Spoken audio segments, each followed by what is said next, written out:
Right, good evening. Oh, I came all the way from Vallejo, California, and so I expect really a lot of love and warmth in this space, but good evening. Yeah, are we excited to talk about racism tonight? I know everyone's like, we'll find out, right? But I just want to welcome you, and I'm honored to stand in this space as the moderator and facilitator of our community dialogue. Specifically, we are here to really come together in a safe space to talk about sometimes what can be very uncomfortable when we talk about the concept of racism and really all forms of oppression, right? So we're going to talk about that, and I have a couple of things I want to walk you through today before we start our dialogue, because we really want to hear from you. And so those of you that are coming in, we're going to try to bring you as close to the front as possible to make sure that you all can hear each other, because it's going to get a little different when I have to move these microphones, because we want to hear each of you. So we're going to try our best to be as close as possible, but if there's any issue where we can't hear each other, just let us know so that we can make adjustments, okay? I also want to acknowledge one more board member. I see Andy, I see you over there from Jefferson Union High School District. Good to see you as well. Thanks for joining. And just want to do a quick roll call of who's in the room. I come to you as a mother, so I want to introduce myself first as a mother with 3 children, 1 in college who's a junior, 2 who are in high school and elementary, so a 5th grader, an 11th grader, and a junior in college. And I come to you also standing on the shoulders of someone who I really am honored to say I'm doing this work because of him, which is my grandfather, and I'm going to share a little bit about him in a moment. But before I do that, I want to just do a little pulse check of who's in the room, a little poll. And so I'm going to ask you, just based on who I call out, just if you can wave, stand up so we can acknowledge you. So I want to ask if we have any of our young people in the room, meaning our students in any of our local school districts. So any of our students, just want to check on them first. Got some college folks, yeah. Yep, college folks.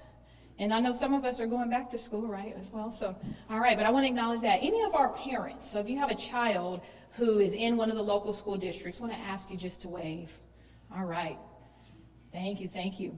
What about just our faith-based community? So anyone who's representing our faith-based community, welcome, welcome, welcome. Thank you. Any of our community partners, so I know that there's a lot of folks who have partnered together in this space, but community partners who have come and really have collaborated with either the school districts or collaborated with any other advocacy groups, but any of our community partners, if you can just wave your hands. Excellent, excellent, thank you. And then I know also we have advocacy groups, right? So advocacy groups, those that have come together with a common goal to really support and advocate for a particular topic. Anyone in the space that's representing advocacy groups? All right, good stuff. Excellent. What about just our citizens who are like, I'm just here and I've been living here and I love Pacifica and I've been here and just here to support, but just you consider yourself, I'm a citizen, a resident here, and I'm just here really to contribute to the conversation. Yep. Excellent, excellent. And I know that there are some of you who have been acknowledged in terms of our law enforcement, but I also want to acknowledge anyone who is a city employee or staff member, anyone who works for the city. All right. And then also for the county, San Mateo County, if you are a county staff member. All right. And then I also want to acknowledge the school district employees. So I know I see a few I recognize who are here, so wave your hand, there you are. And I also see Elizabeth, there you are. Thank you for waving because I didn't see you earlier, but also one of our board members from Pacifica School District, so thank you for being here today. I really appreciate that. And anyone else who I've not acknowledged. I see our classified support, right, from Pacifica. Yeah, good to see you all. I had the distinct pleasure of actually participating in the superintendent search for Dr. Williams. And so again, I know she's ill tonight. I got a chance to talk to her yesterday and said, please don't bother coming and trying to appease us. Like, she really wasn't feeling well, so I'm glad she stayed home to rest. But just thank you again for supporting and collaborating with this particular school district and honoring the space that we're in now. And so just a little bit about who I am. I want to share, and if you have your phones out, I'm going to have you actually do a little something that might be kind of cool in this process. And so the way I want to introduce myself is through what I call a land, labor, and ancestor guidance. And this is also something that may show up in space that you're working in, where you want to acknowledge those that may not be in the space, historically those that have been impacted by any form of oppression. But in particular, I often think about the land we're standing on, and we talk about honoring our Native American, Indigenous, I call them brothers and sisters, who may have not been acknowledged in the past, right? Who may have not been acknowledged for their labor. who may have contributed in some space, way, or form, and have not necessarily been acknowledged based on some of the pain they've experienced. And so what you're going to see up there, we're going to practice this a few times. So you all brought your smartphones, right? I feel all the excitement in the room, right? So we're going to practice using our smartphones today, okay? Because this is kind of where we're going. So if you open your camera, okay, your camera where you take pictures, okay, you're essentially just going to open up your camera and you're going to focus on the QR code, okay? And so that is going to take you to one of our great resources where we learn to acknowledge the land that we're either standing on or the land we've been born in particular in our North American space. And so what you can see is you have Aloni, for example, who you've honored here. I think you all have done land acknowledgements before, right, as board members. And so you can see that there's a way to just honor those that have come before us. And so I just want to give you just a resource to start off in terms of our acknowledgement of the land that we stand on and also the labor of our ancestors and any ancestor that you're thinking of right now that you want to bring into the space, okay? And so I'm going to give you an example, just giving, again, who I am. So, again, I am Nicole. My mother says Nicole. I recognize that my ancestors come from primarily the western coast of Africa, but also that they come from other spaces like the western part of Europe. And there's a mixture, and I actually showed my DNA up there. If any of you are interested in learning about going on the journey about addressing race and racism, we always start with ourselves first and how it's impacted us. So we often say, hey, like, go and find out your own ancestry. So I identify as an African-American woman, but ultimately I see myself as a multi-ethnic woman, right? Because I have a lot of different ways that my DNA shows up. And so what I found doing ancestry, besides finding a new sister I didn't know about, is I actually found that I've connected more with people who I don't think are like me than not, right? Because my DNA is less than a percentage different from some other human being. So as I think about my journey, standing on his shoulders, I bring him up because I want you to be thinking about ancestors that sometimes we haven't been able to acknowledge. His journey was he was the first African-American school board president for Vallejo. So I always honor our school board members, and why I'm so passionate about working with you is that was Granddad. He also was the first African-American president for CSBA, which is the California School Boards Association. And that is the state association that really supports our school board members. Why I bring this up is that that's the ancestor I stand on his shoulders. And anytime I feel like I'm struggling with the concept of racism as a woman of color, I remember the struggles my granddad had. And I remember, so I'm honored and I humble myself because I recognize the impact of racism for him. I'm standing on his shoulders and certain things I don't have to deal with, right? So I'm thankful for that. And so I ask you to think about who your ancestors are, because every one of us are standing on someone's shoulders, irregardless of whatever box you mark on the census, okay? So I want you to think about all the different ways that you connect with each other in here, just through our DNA. And if you don't believe it, go ahead and try Ancestry.com, you name it, they're all out there. Just be ready. You might find a relative you know about. All right, so what I want to do today is also just acknowledge that we are being filmed today. So as we go through our dialogue, there are many who are not in the space, so I want to acknowledge them even on our station, PCT, which is actually partnering to support giving a voice to the community. So I just want to appreciate the team being here. And the opportunity really to share a community voice. And the goal is to bring people together.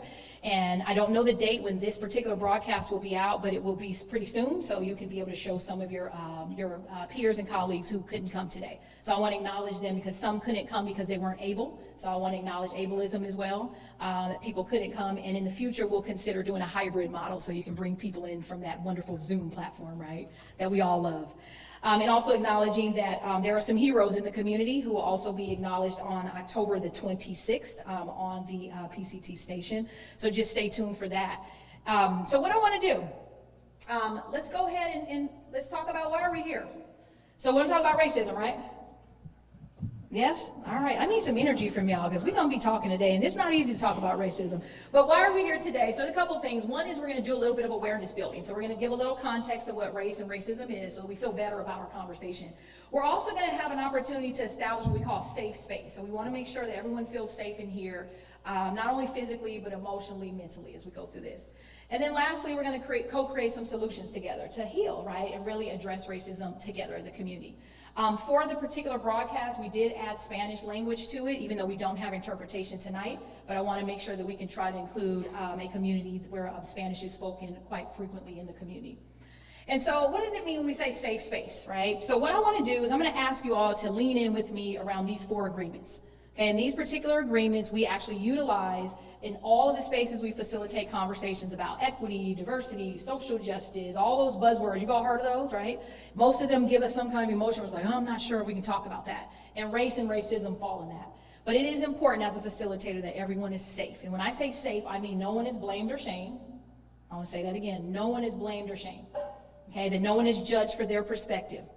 That no one is attacked physically, emotionally, in any way. That is unacceptable in this space, and I'm going to invite you to come into that space and join me with that.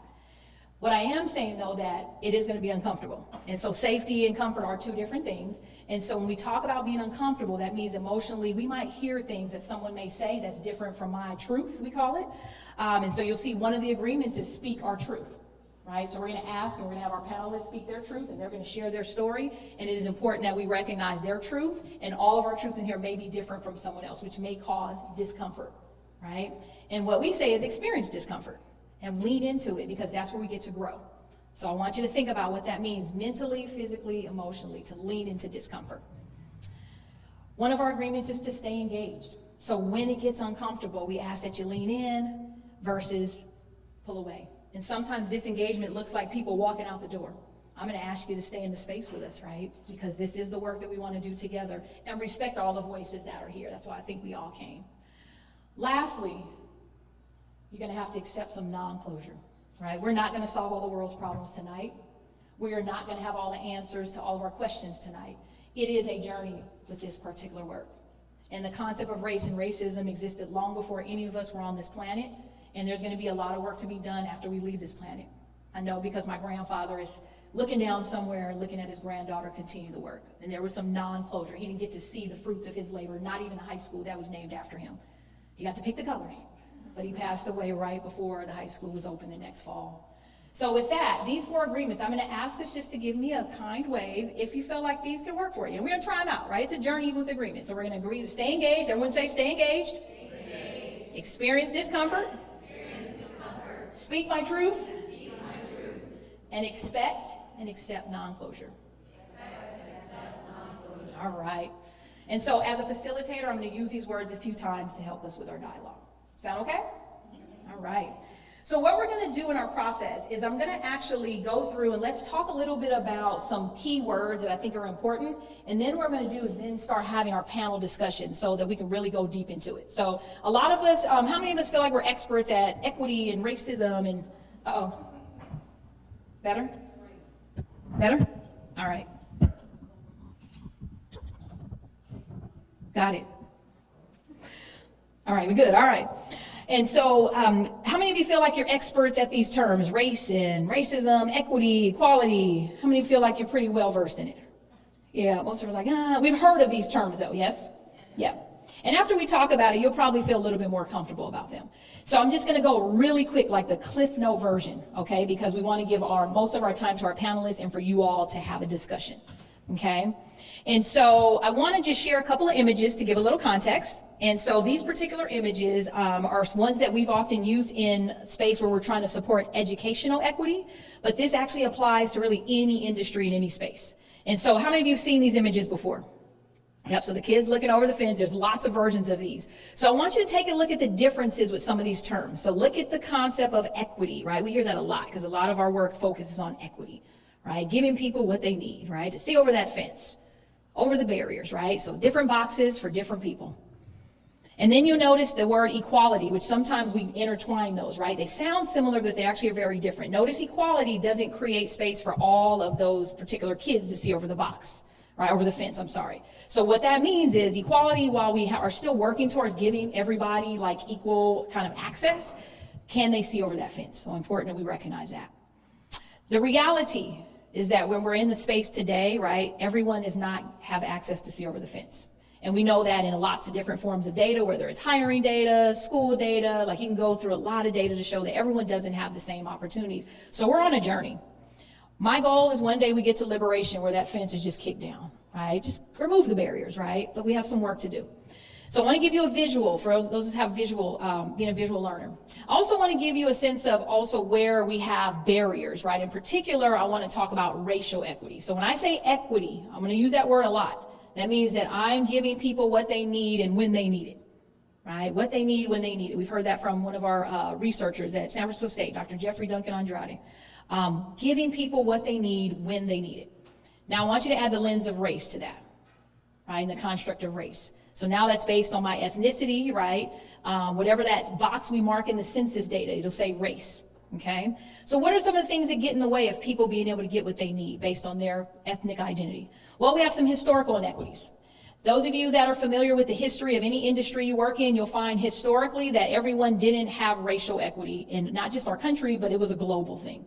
Okay, so we have some history. Our educators, you all will remember the history of public education, right? Yeah. Okay, it wasn't designed to support students of color. Okay, so you have historical inequities. Okay, what is another barrier is resistance to change, right? So it's really hard for people to change and do something different. In your community, you're going to find that there are going to be more people who identify with different ethnic groups that haven't lived in this community in the past. Have anyone noticed that? Just me? Yeah, a lot of communities are changing, right? We call it the demographics change, right? Right? We have more diversity in ethnicity. But often it's very hard for us to change how we do things because as we get older, we're more resistant to doing something different. Like we've always been doing it this way, right? Or we just weren't even aware. So one is also the word privilege. We've heard of the word privilege before, right? So privilege is a fancy word for, I just have this kind of, ability to expect that I am going to benefit from a system. And that's where the word entitlement comes together, right? So I have privilege. I stand before you with privilege, right? My socioeconomic status creates privilege for me. I can go to the store and buy what I want to buy. Our kids have what they need, right? We have a roof over our head, right? We're able to access things because I have a lot of privilege from the shoulders I stand on, right?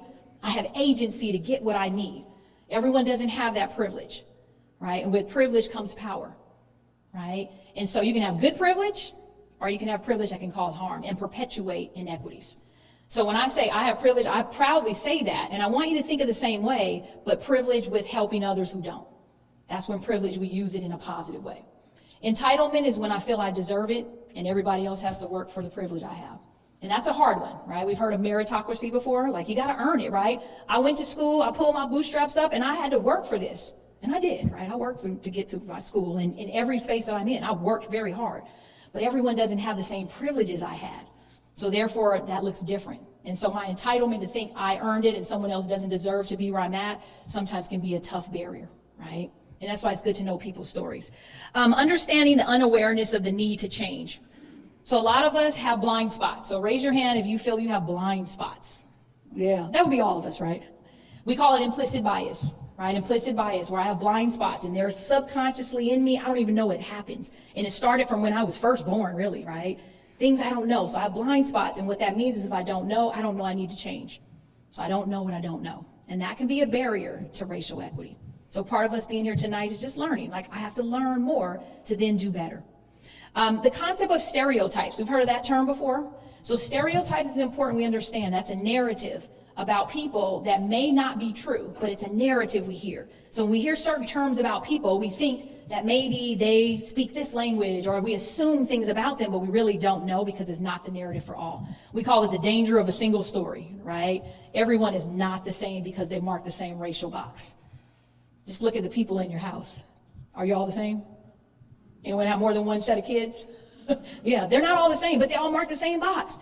So again, we can't assume that everyone has the same experience. And that's where stereotypes become very dangerous because we make assumptions and then we take action that may not be helpful to those that we're trying to help. And then microaggressions. So that is a big term that I want to make sure you hear. You may hear that even from your panelists tonight, but the word microaggressions is often comments and little, what we call slights and things, maybe we call them like these subtle insults that sometimes harm people who have experienced that over time. So when we say things about people's language, right, or the accent they have, right, you have a lot of people who speak brilliant, beautiful languages in your community. And sometimes there might be a comment like, they need to speak English, right? Or, oh, you speak so well for being so-and-so. Those are things that can be harmful, even though we might be trying to give a compliment, right? We've all done it because of assumptions, right, and the stereotypes. So these are all things that get in the way of making sure that when we say racial equity, that people get what they need based on their ethnic identity, that these are things that actually get in the way.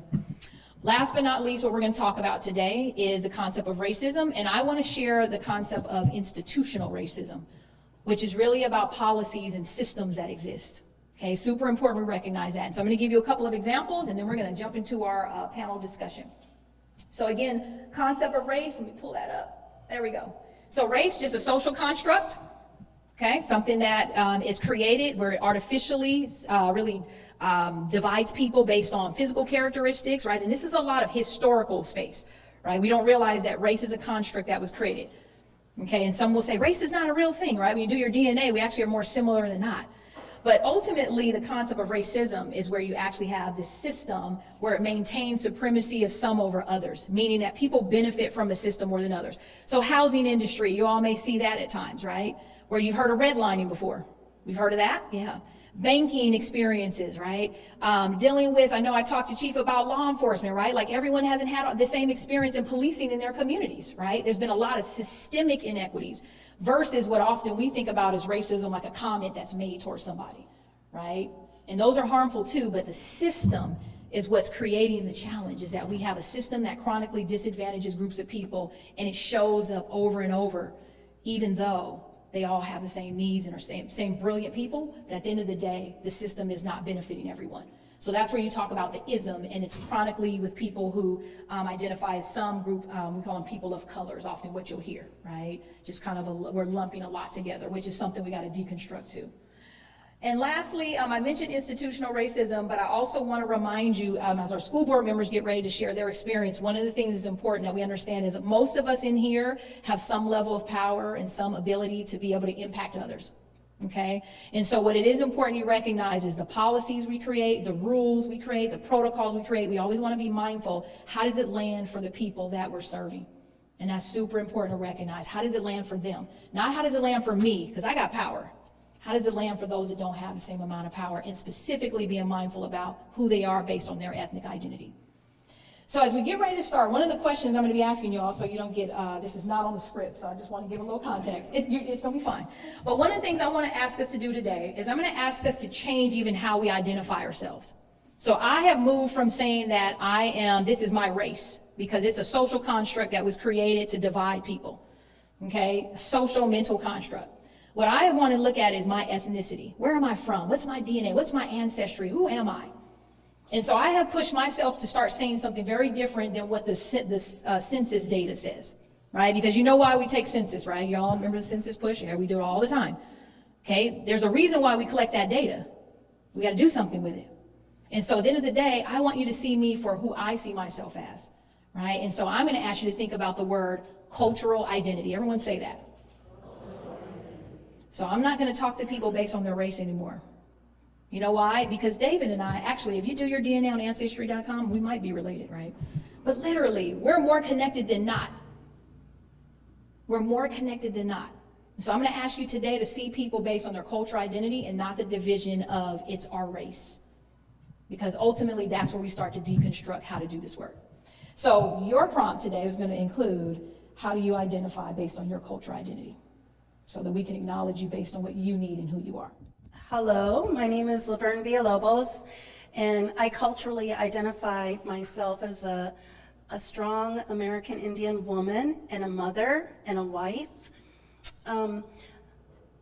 Just jumping into the first question, I took a lot of time to think about this, and I talked to my mother as well.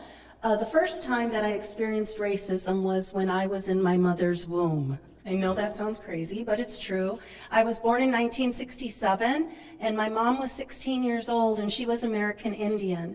And she was removed from her parents because they were alcoholics, and she was sent to a boarding school / orphanage. And so she decided, no, I'm never giving up my children. And so when she was in the hospital, the social workers were pressuring her to give me up for adoption, and she said nope. And so she's a 16-year-old. And this happened to a lot of women. After my mother did have me, she had birth control without her consent, and a lot of my aunts did as well for sterilization. And how did this affect or shape my life? Oh my gosh, there's just so much. Both of my parents, I have 3 American Indian grandparents, and so when we introduce ourselves, we We say, hello, my name is Laverne Pilcher Villalobos, and my grandmother is Eunice Woodhall, and Ethel Walker, and Manuel Castro, and John Pilcher. And the reason we do that is because right away, if we're in a community of other American Indians, they're like, oh, I know your family. And maybe some of you have a culture that is based around community like that with the names. The experience is just everyday life. I mean, I really can't, I always carry my identity with me, and the way it shaped my life is when my husband and I decided to have a family. We decided to adopt all of our children. So we became foster parents to American Indian children, and we promised ourselves if anybody has families, we're not going to adopt them. And so that affected me because of my mother. And my aunt, who I'm also close to, said, hey, Laverne, do you know that there's the Indian Child Welfare Act? And I'm like, no, what is that?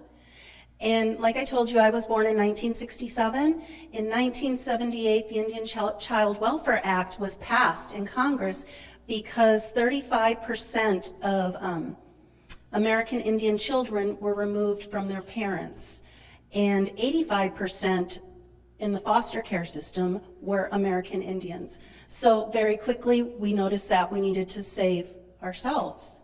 And so there was a lot of movement that happened in the 70s. What should be the step? Let's hold on that. Okay, hold on that one, okay. So am I answering the first two? Thank you. God, Laverne, I have known you for almost 10 years, and I feel like I just got to know you.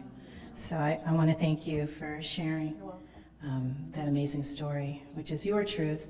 I'm Rosie Tejada. I culturally identify as a Filipino-American woman, mother of 2 wonderful children, and daughter of parents who survived war. So when I talked to Laverne, we were just chit-chatting about racism, and today, and I said, well, where do you start? Your first experience with racism, where do you start? And I told her I wanted to share something about my mom, but you know, it was be kind of disrespectful. She said, but is it the truth? And so I think one of the things that, I grew up in Daly City, and across the street, we had a family across the street, and the mom was Japanese. And my mom survived World War II as an adolescent and a teenager, and she lost her father to Japanese gunfire. So she used to always, I just remember this when I was really little, she used to always say awful things about the lady across the street. And in Tagalog, she would say things that were just so derogatory against Japanese people. And she was just so angry whenever she would see her. And I never asked her why, but I felt it wasn't right. What did she ever do to us? She's so nice, you know. But of course, being respectful Filipino child, I just keep it to myself. But then my older brother became best friends with the son and daughter across the street.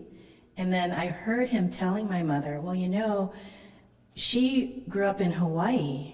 She did not grow up in Japan. I mean, not that it softened it for my mother, but then I saw, they became friends.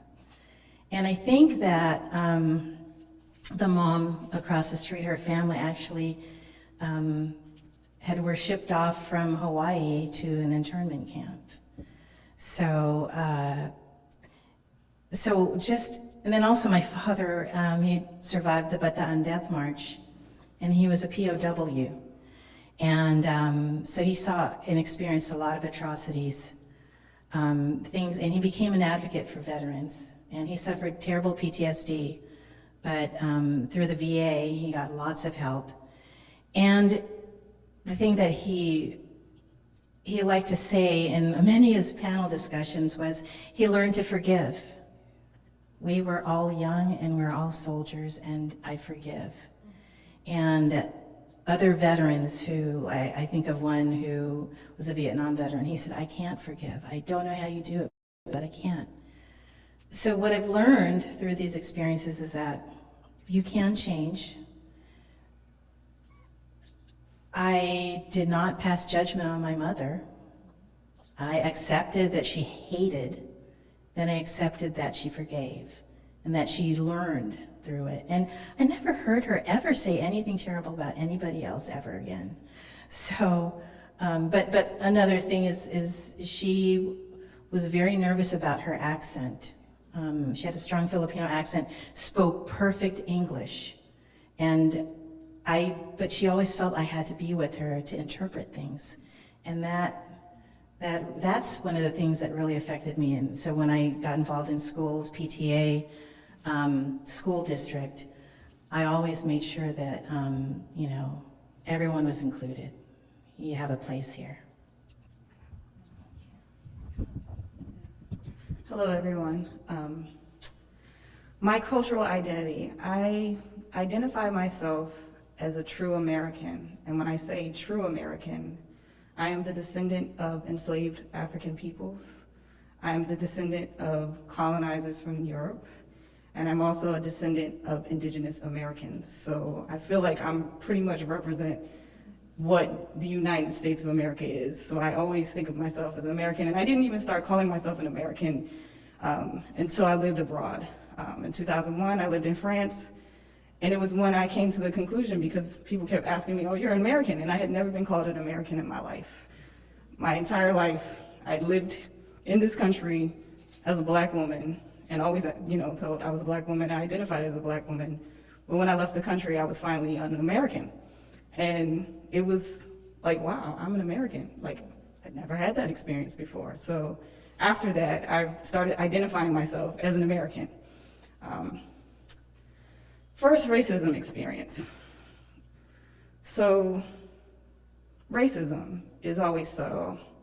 My first experience with racism was my first school experience. My first school, my kindergarten, was a Montessori school in Maryland. I was one of 2 black students in the entire school.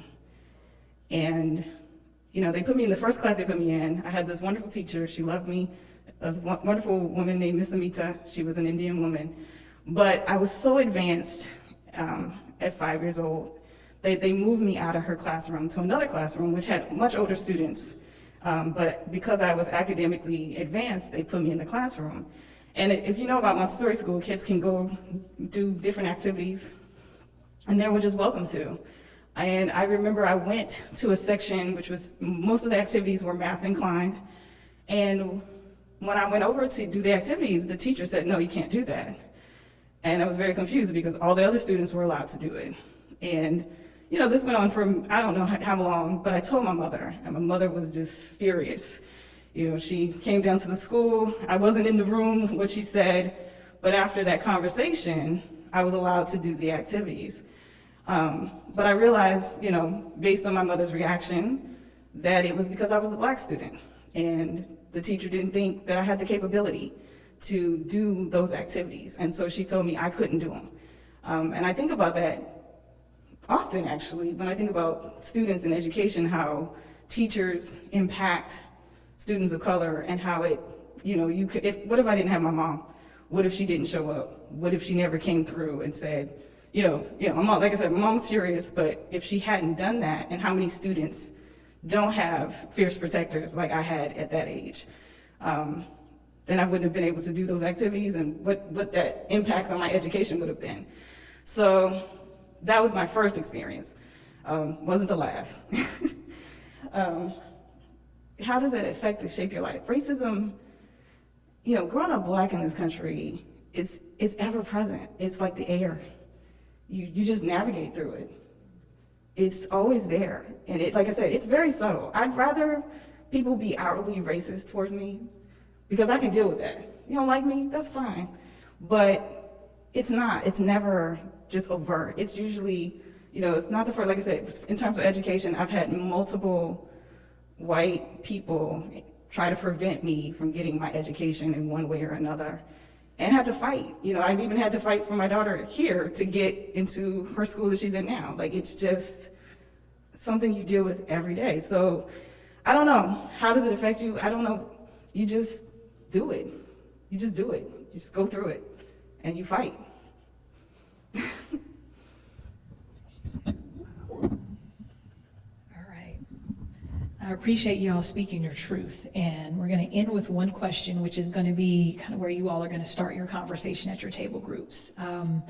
So I want to acknowledge your stories and even some of the next steps I kind of hear in your stories, actually. So I'm going to ask you each to just kind of chime in and give, if you could share one or two next steps, like concrete next steps that you feel could interrupt racism and eventually end it, right? Because I think the key word is end it. And I heard two things. I heard forgive, which is interesting, right? Because there's this healing piece, right? We have to forgive. But also I hear like advocacy and someone to fight for people who don't have that opportunity and that voice, right? So I'm gonna ask each of you to think about it, and this is where we're gonna go back to our board training. You have 30-second elevator speech to do this, all right? So I'll start with you, Rosie, and then again, just Quick, in 30 seconds, how do you solve racism? Let's see, well, gosh. I was telling my son, I don't think we can end racism in my lifetime. And I accept that. But they teach me things all the time. Because through our school system, because especially here in California and the Bay Area, we're very evolved. And we have an equity policy. We have equity statements, and they're just not words for us. Look at our boards. We're very diverse. It's not just words. We will act, and our curriculum reflects that. The training we have all of our staff go through, from our custodians all the way through to the administrators, that reflects that. So our students teach us a lot, because I will say it. My daughter tells me, she's a sophomore in college, and she'll say, "Mom, you can't say that anymore." Go, "What did I do?" She educates me. So I do have hope, because they educate us, but we do have to be the ones who have to fight. We do. Okay, next steps. Tonight is a next step for me. I actually asked for this to happen, so I'm so moved to see all of you here, because I think the best way to help end racism, which won't happen in our lifetime, is to talk about it. So thank you all for coming.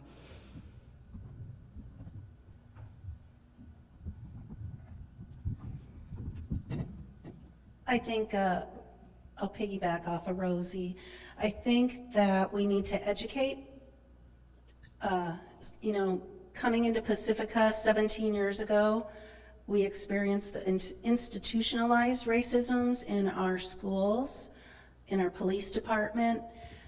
And so when I would tackle those issues with the people who had power, they were very adverse to not listening.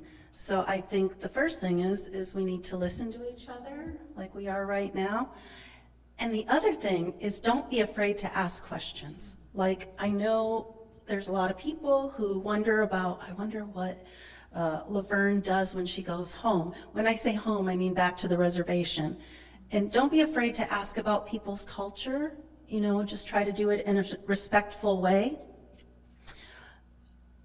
My aunt told me, she's in education, and she's 10 years older than me, she's 65, and she said if I wanted to do the school board and tackle the inequities, it was going to probably be a long journey, and it has been.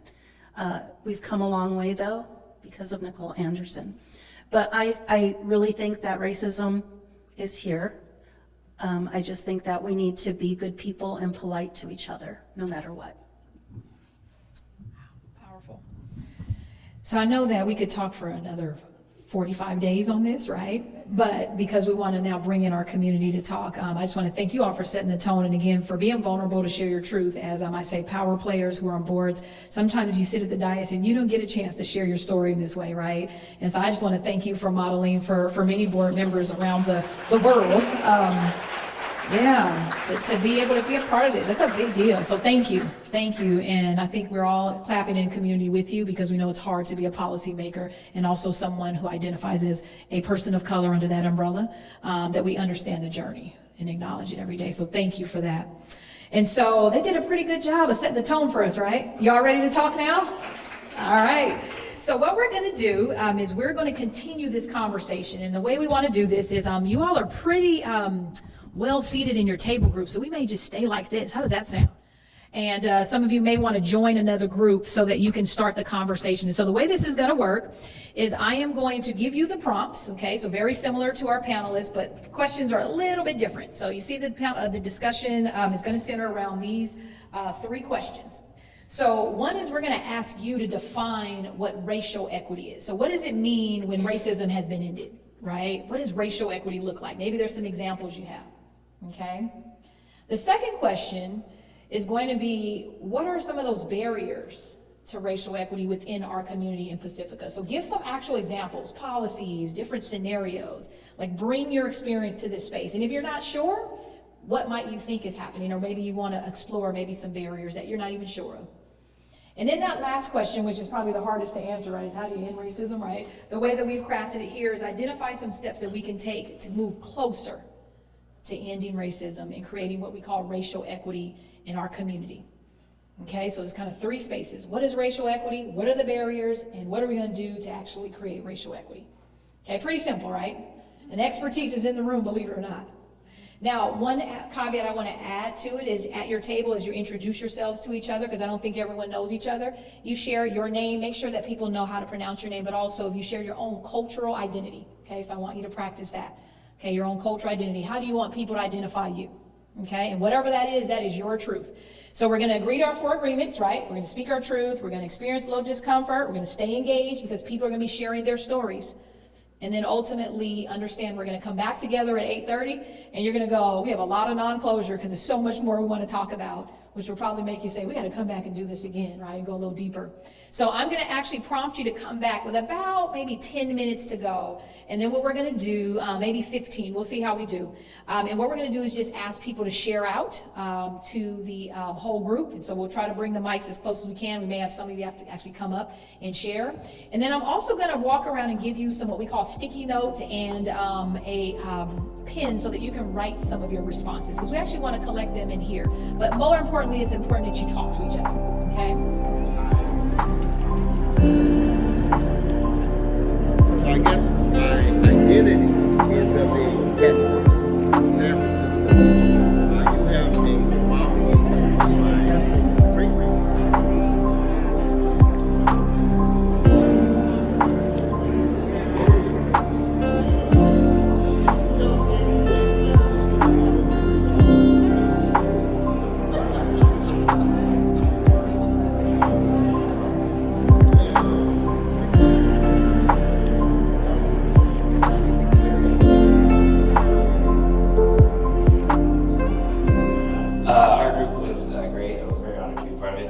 Some of the barriers that we identified, of course, in a school setting is like standardized testing. We think we need to talk about more of like what kind of systems that institutes and what kind of privilege that may bring upon, and why we actually still do it. So standardized testing is the one we talked about. Of course, poverty, money and income kind of makes the world go around, and so that can be a barrier.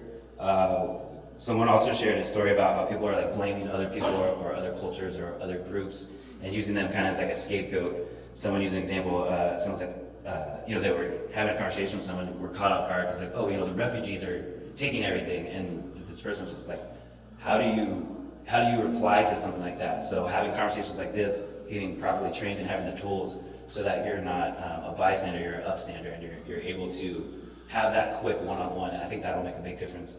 We talked about, like these hard conversations, having to pay for college and education, that's definitely a barrier. Real estate, 50 years ago, it had some pretty bad words that people weren't allowed to buy houses in Pacifica, and so it's not necessarily on paper anymore, but it is in practice. So redlining is, we still think that's prevalent around here, and the experience you talked about at banks and also real estate opportunities. But bottom line is we want to continue these conversations and be more prepared on talking to folks who are maybe supporting this current system and perpetuating these issues.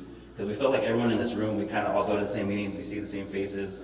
This is kind of, we're all on the same team here, but we'd like to get other folks in here who are open to being, gently challenged on their beliefs and systems too. So those are the barriers that we saw. So thank you. Hello.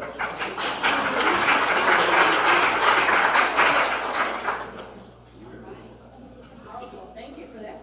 All right, and last but not least, Roger is going to share how do we just fix this, right? How do we solve this issue of racism? You have all the answers, right? All right, so how do we create racial equity in our community? Well, first, I wish we could just do that thing. I forget the name of the movie where he just held up the wand and we start all over again. How do we attack this? First of all, I just want to say that part of the conversation that we talked about, I give you 2 words, and the first one is ability, and the second one is access. You have abilities, but do you have access? And I think that is the frustration that a lot of people feel they're going through. But how do we deal with this in regards to creating an umbrella of community? In our conversations where we went around the table and talked about who we were, that was the first step, and the third thing of being able to identify with people. You say what you did or your heritage, and you realize that there are other people there who have the same type of background to identify with, and so that creates a bond. I think also, I came up with a proposal of give me $1 million as far as the students are concerned, and what I would do is take them to a totally different environment and have them meet people from a totally different culture, that they realize that now they have to work together. There are things that they can do to identify each other and appreciate each other. I used some of that. I'm a veteran, military veteran, Vietnam era, and we grew up around the draft. I was drafted, but I volunteered. But the point that I'm trying to make about the military, although I'm not advocating, everybody should join the Army. I'm a peaceful person. Yeah, you've been through, let's keep the peace, But the institution of, let's say, like the draft, when we had the draft, and you go to basic training and you meet a guy from Mississippi and another guy from Alaska or another guy from Hawaii or a woman from New York or what have you. And now they're under the umbrella of the military, and they realize that they have either forcibly or voluntarily been placed together in this organization of the military. I'm not advocating everybody go up and sign up right now. What I'm saying is, though, that the structure of how we identify steps that can be taken to closer to racial equality in the community is to create an environment that brings everybody together. Do you really know your neighbors? Do you really know that we're under the umbrella of Pacifica? So we really have to be out there to understand who our neighbor is. I'm in San Pedro Point, but there's somebody way up there in the hills. And are you in communication with them in regards to creating an environment that we all participate, because we're under the umbrella of Pacifica, and then that umbrella can go to the rest of California, that can go to the rest of the country. Where you're under the umbrella of this country, then we realize that there's other cultures from people who are in here now who come from other lands, that we realize that we're under the umbrella of this planet. And so the point is, how do you get people? The mission is to bring people of different groups together so that they can experience each other, appreciate each other, and we don't deal with the problems that we're dealing with now. But remember, the core problem, the 2 words I feel very strongly, is ability. We all have ability, but we don't necessarily all have access. And we just have to realize that that has been you look at institutional racism, you look at everything else, but those are the key factors of how we can keep those two things in mind, and not necessarily giving me $1 million for airfare, but just to bring people together so that they can see that the guy on the other side of the hill thinks the same way. We have something in common.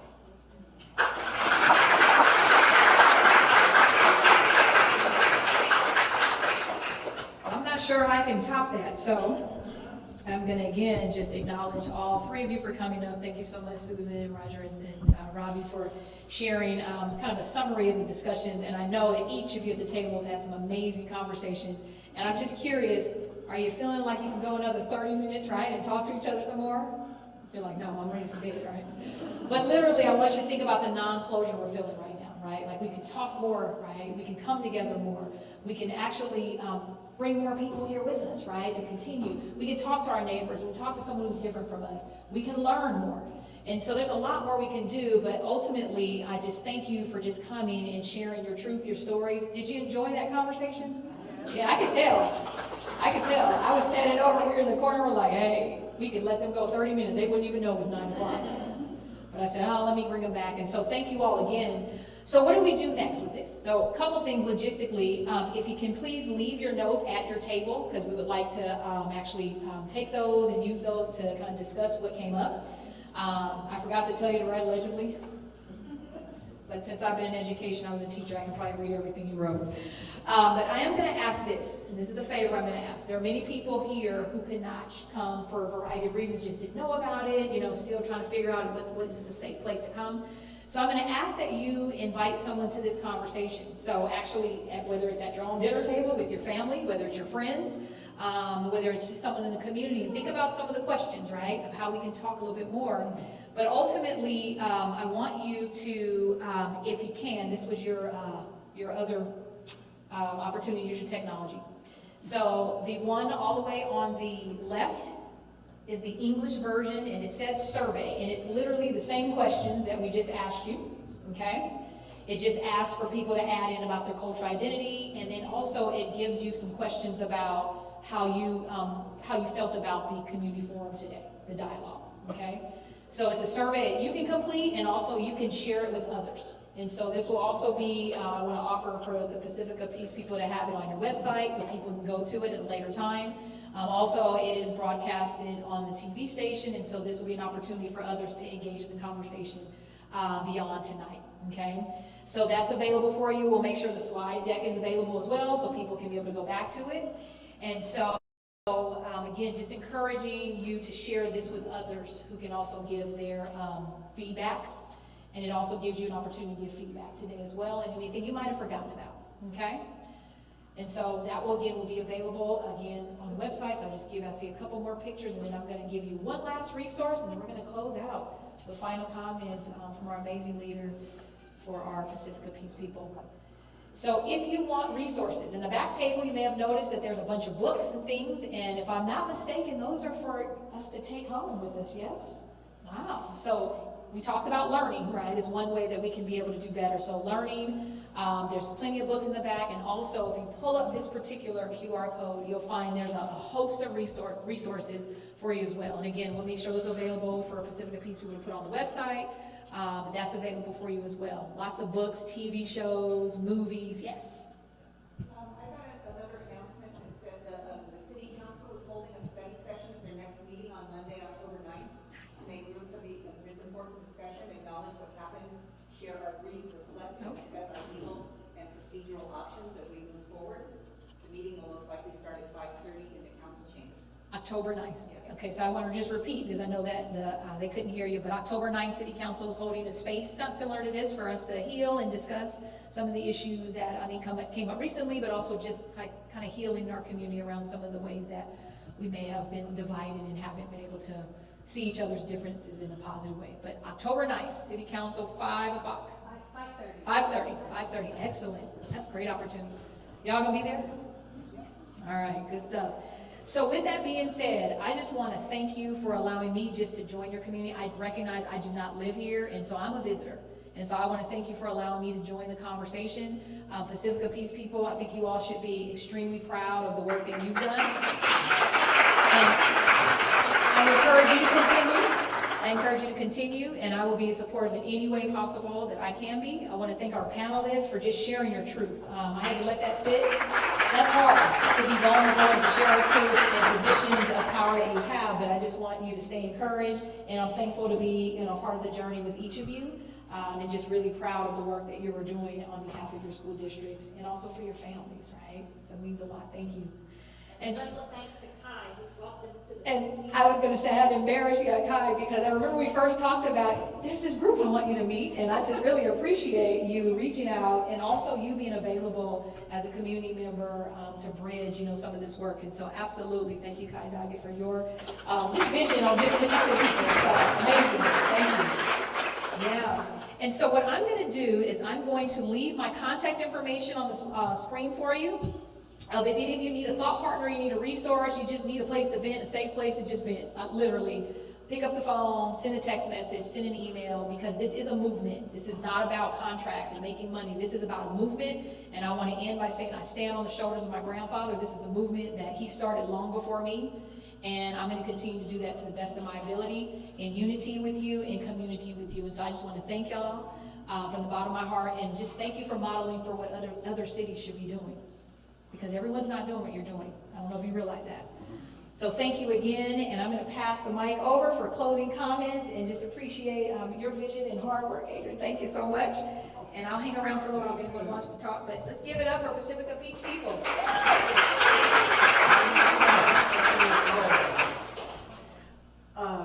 Thank you, everybody, for coming tonight. And Kai, yes, this is such a thank you to you for pushing us. Hopefully, once we leave these walls around us, we'll all be greeting each other outside in the community, running into each other. Racism can be a sensitive and a difficult topic, and just to think about and to talk about. But this is such a start, and the energy that was in the room was fantastic. It's critical that we all do our best to make the world a better place, and I think we've started here. When it comes to myself, I realize that my experience is far different than some of yours, and many people of color have suffered far too long, and many people who look like me have to recognize the privilege and the responsibility that comes with that. Each one of us has to talk about preventing hate and fostering an inclusive democracy where we all feel safe and welcome in our communities, and it's not easy. It's not even easy with my family. Our country has a long history of racial discrimination and violence. I certainly haven't experienced that in the same way as some of you have. I've sometimes been ignorant, and for that, I really, truly apologize. But it's imperative that I accept my part in this problem and understand why my white skin may provoke others who've been treated far differently and learn from it. I seek to understand that because that's how I can do my part in making the world a better place for all. I just can't thank Nicole Anderson enough. I can't.